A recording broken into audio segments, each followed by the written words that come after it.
4 दोस्त 12वीं पास करने के बाद एक होटल में छोटी सी पार्टी कर रहे होते हैं और बातों ही बातों में चारों डिसाइड करते हैं कि आज से 40 साल के बाद आज ही के दिन 1 जनवरी को हम फिर से यहीं मिलकर पार्टी करेंगे। और हाँ, जो सबसे आखिर में आएगा सबका बिल वही पे करेगा। होटल का वेटर भी ये सब देख रहा था। कहने लगा 40 साल बाद अगर मैं भी यहीं रहा तो आपकी ये पार्टी जरूर देखूंगा। ठीक 40 साल बाद पहला दोस्त होटल पहुंचता है तो देखता है वो होटल अब 5 स्टार बन चुका है। अब वहां पर सब कुछ बदल चुका है। तो एक शख्स उसे पहचान जाता है और कहता है सर बैठिए, मैं आपको पहचान गया, मैं वही वेटर हूं जो अब इस होटल का मालिक बन चुका हूं। वो कहता है क्या बात है। इतने में दूसरा दोस्त आ जाता है।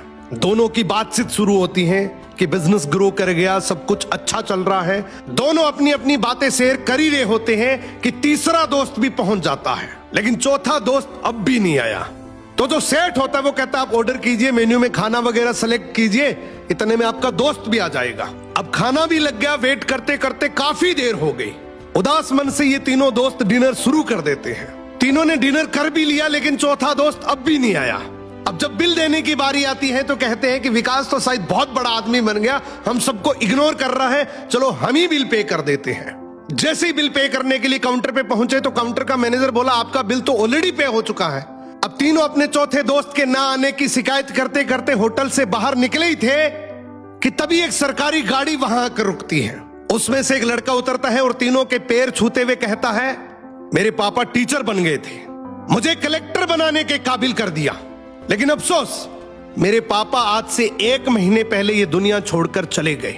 उन्होंने आखिरी वक्त में आपके इस वादे के बारे में मुझे बताया था और कहा था कि जब तीनों पार्टी खत्म कर ले तो उसके बाद तू वहां जाना और पेमेंट वगैरह कर देना। लड़का हाथ जोड़कर बोला मेरे पापा अब इस दुनिया में नहीं रहे, उनका वादा पूरा करने के लिए मैं आया हूं। अब ये तीनों नम आंखों से रियलाइज करते हैं कि हम 40 साल बाद ही क्यों मिले, 40 दिन बाद क्यों नहीं मिले। सपनों से हमेशा मिलते रहिए, इससे पहले कि कोई आपका अपना ये दुनिया छोड़कर चला जाए, क्योंकि आदमी सिर्फ एक पानी का बुलबुला है। अब ये रील टैग करो ऐसे दोस्त को जिससे आप काफी